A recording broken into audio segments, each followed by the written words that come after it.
You've probably never counted how many steps are on your staircase, yet, if you were to walk those steps with your eyes closed, you'd know exactly when you've reached the top. So, what would you do if you knew you'd reached the top, and then suddenly, there was one more step? Just one. You'd probably brush it off, count it as an error. What if you were 2 off? Then 3. At what point would you realize something was wrong?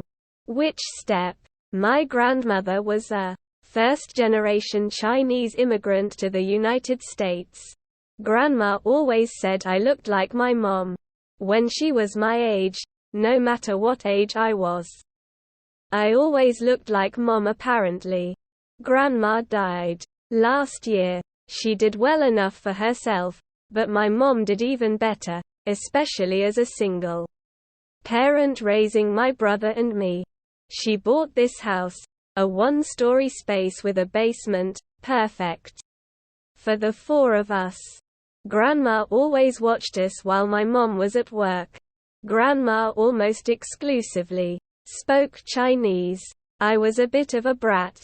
Once I realized that everyone at school only spoke English, I had little interest in keeping up my Mandarin. As a result, Grandma and I didn't always talk much. But I still remember her stories. Yi Xian, the Magic Lotus Lantern, Sun Wukong and the Journey to the West. That one was particularly close to Grandma. I wondered if she ever wanted to return to China like the Monkey King. It was nice to be able to put Mandarin on a resume. Although, it may seem antithetical considering my degree is in English literature. I was the first in my family to graduate college at the ripe old age of 22. Upon graduating, I wanted nothing more than a break, so I moved back in with my mom and my brother. But now it seemed my break was going to be longer than I intended. There was less to do with an English degree than I anticipated. I was sending my resume and credentials left and right. I guess nobody wanted a little Asian Shakespearean even frying their chicken. One night, I considered putting Smith as my last name on my resume, just as a little experiment. I was in the basement, watching a movie while emailing job applications on my laptop. I sent in my last round of credentials and checked the time. 1:02 a.m. I closed my laptop, tossing it gently on the couch cushion next to me. I reached to grab my phone off the charger. Turning its face to me, I found it was dead. I had forgotten the charger downstairs was broken. No sweat, I thought. I'll just sleep in my room tonight and charge it there. I turned off the TV. It was pitch black. Of course, I had navigated this basement thousands of times.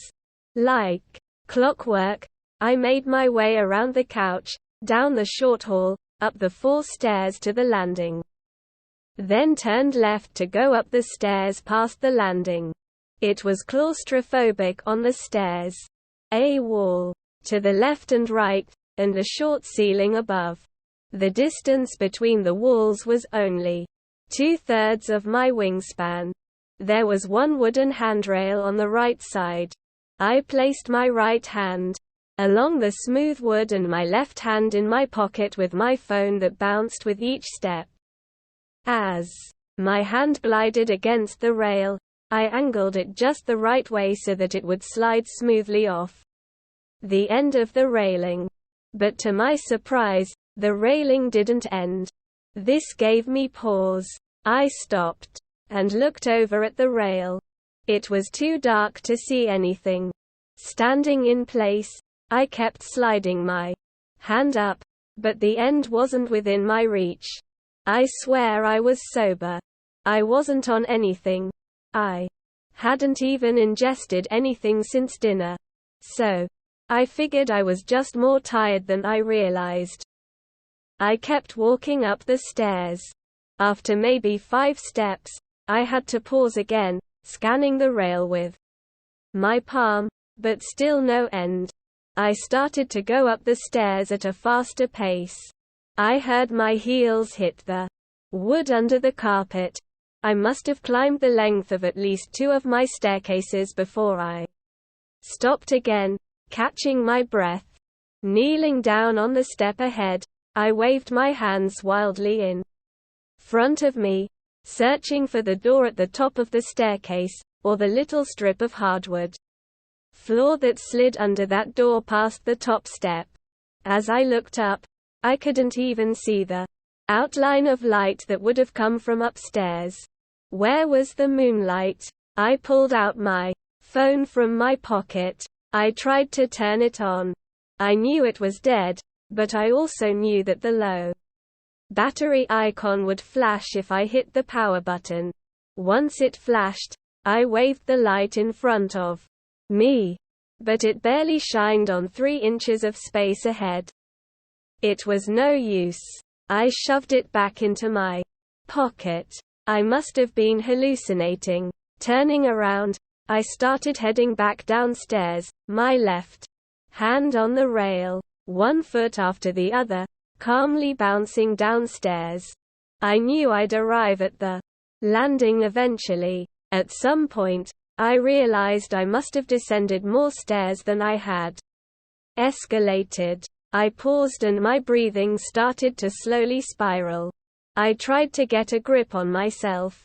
But it was at this point I moved beyond rational thought.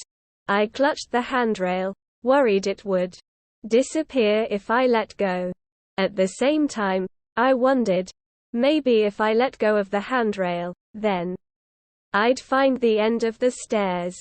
I had to force myself to unhand it, but I did, and I went back up the stairs, my hands clenched into fists in my pockets. Walking and walking and walking, I was confident that each step would be the one to finally take me to the door out of there. I had to stop and take a deep breath. I turned and started jogging the other way. My calves were lightly burning. I figured if I was hallucinating this, I must have looked like a real idiot, running up and down the same 10 steps over and over. Eventually, I had to stop going down.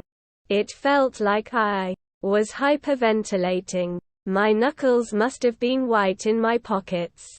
A thought came to me. If I was close to the bottom of the stairs, then I could toss my phone in front of me. It would hit the wall at the landing. Surely the sound would wake me from this stupor. Taking my phone out of my pocket, my hand shook with nerves at my plan. I hit the power button so the low battery icon would flash again. Cocking my arm backward, I gave a swift toss. The screen was almost immediately enveloped in the darkness, and rather than hearing the phone bump into a wall, the sound rang rhythmically of the phone hitting step, then step, then step, then step until that sound too evaporated into the darkness. It sounded like it was still falling by the time I couldn't hear it anymore. My eyes were wide open, yet I still couldn't see a thing. After standing frozen for what must have been a full minute, I sat on the step behind me and brought my knees to my chest. My mind ran rampant with what to do next. Sleep? There was no way I could with my heart beating this fast. Try to make a hole in the wall? If this was just a hallucination, Mom certainly would not be happy about that in the morning. Try falling down the stairs? Possibly. Before I was able to even keep thinking, I began hearing what sounded like whispers. Most of it I couldn't quite make out. I wondered if it was another language. I thought I made out some words. Trip. Fall. Weak. Useless. Advertisements. Suddenly, among the voices, I heard my name. May. I thought it was impossible for my heart to beat any faster, but I was wrong. I felt like it was about to beat up and out of my mouth. Some of the whispers sounded like laughs. Among the whispers came another voice, a very clear sentence in a language I understood too well. "Why don't you try going up the stairs again?" I stood up with a start and thought I heard something behind me. I turned quickly. For a moment, I thought I could see the figure of a man on a step above me. I nearly fell backward, but the outline disappeared almost as soon as I saw it. My mind must have been playing tricks on me in the dark. Despite being in the dark for what felt like minutes, my eyes simply would not adjust. It was still pure blackness. I reached out and the railing was still there, but that provided minimal comfort. I used my other hand to swipe in front of me, just to be sure there truly wasn't anything there. The words of my grandmother came to my mind as I stood petrified. She told us the story of Geodaqiang, the Geodaqiang. The name roughly translated to ghosts building walls. It's a phenomenon where all seems normal to a wanderer, but slowly, the wanderer starts to circle back to where they started, and nothing can stop them from doing so repeatedly.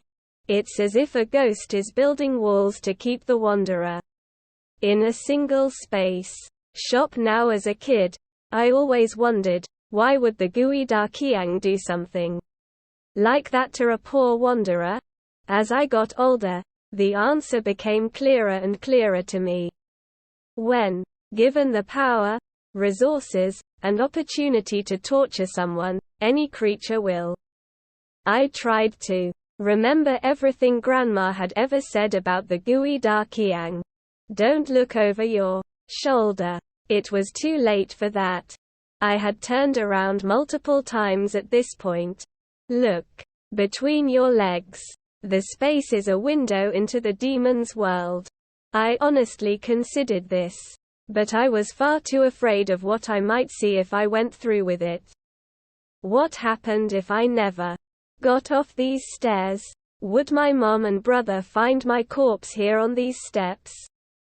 Did I even still exist? Or had I vanished from my own dimension? Would I ever see my friends or family again? Hear them again? Touch them again? Advertisements. Ultimately, I decided I would slide down the stairs. I thought about falling down, but I figured I'd break a bone, if not die. I could get on my back and slide down as if it were a water slide. It would be uncomfortable, but eventually, I would hit the landing, right?